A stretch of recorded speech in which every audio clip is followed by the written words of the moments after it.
My name's Alastair Hair, and I am part of the CBMC committee.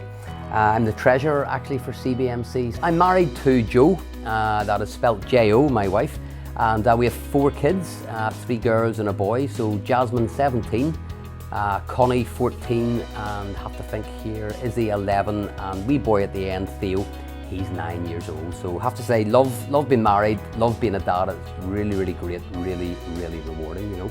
So we live in Bangor in County Down, and lived there for pretty much all our married life and most of my childhood.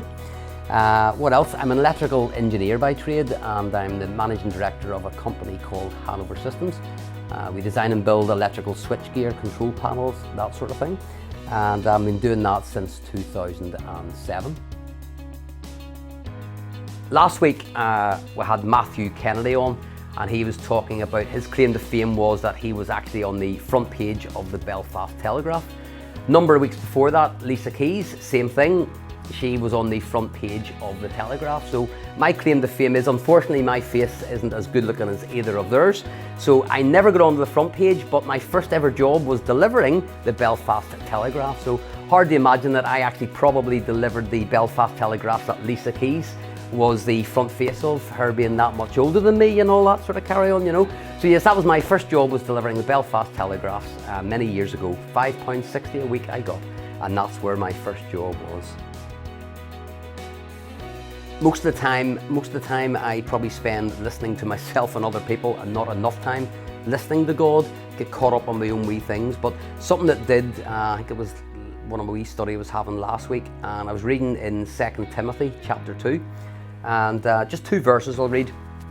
2 Timothy chapter 2 verses 20 and 21. Now, in a great house there are not only vessels of gold and silver, but also of wood and clay, some for honourable use, some for dishonourable.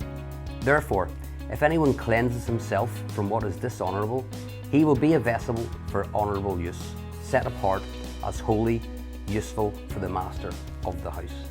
And I've read that verse numerous times, I'm sure, over the years, but never really hit me. But I was reading a wee commentary along with it, and something that really sort of hit me was these vessels. In a great house there are not only vessels of gold and silver, but also of wood and clay. And back in the day when this would have been written, the master of the house would have had servants in different big estates, big really palaces, that sort of thing. And the master of the house, he would have had like a goblet, or his drinking vessel would have been made of gold, or if he couldn't afford the gold, it would have been a really nice silver one.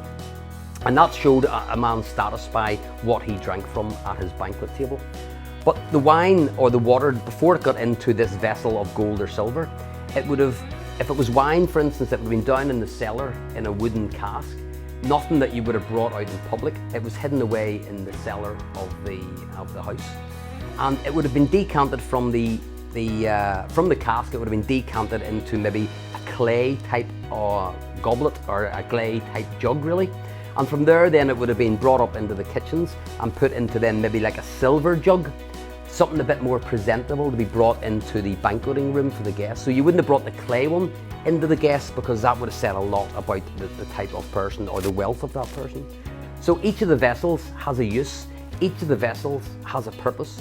From the cask, the wooden cask down in the cellar with the wine in it, to the clay jug, to the silver jug, to the final silver or gold goblet that the owner of the house would have used.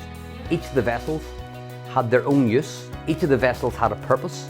None of them less important than the other, because they had to go through that process to end up in this end goblet. So all of them looked different, all of them were made of different material. And that's like us, we're all different. And sometimes it's easy to look at others and think that others, their life looks rosier, their life looks easier, they seem to have more than you do or less. You know, we're all different, but we're all made for a purpose. Just like each of those vessels has the one common goal, the common thing they're used. We are all different from one another. God has a purpose for each and every one of us. And maybe that use that God has for us is down in the cellar, or maybe it's in the banqueting room. Every job is as important. Every person is as important to God. Even though we may look different, we may have different tasks, different roles, God may have a different purpose for us. But we can perform each of those purposes. But verse 21 goes on just to say this, and I'm nearly finished, as you'll be glad to know. Therefore, if anyone cleanses himself from what is dishonourable, he will be a vessel for honourable use. And this is what spoke to me. What have I got in my life? I mean, if any of those vessels, be it the cask the wine's in, be it the clay jug, be it the silver jug, or be it the goblet, if any of them is dirty, if any of them isn't clean, the wine or the water will be spoilt and not fit for use, not able to be drunk from. And the vessel has to be clean.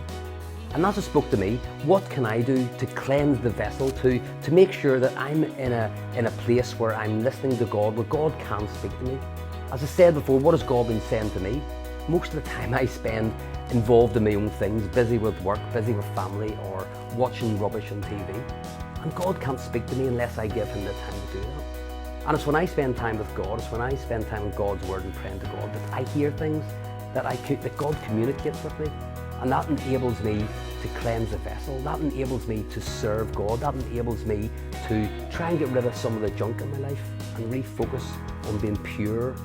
If you want God to use you for the purpose He has for you, we have to make sure we are living our lives in such a way that we can be clean vessels for God to use.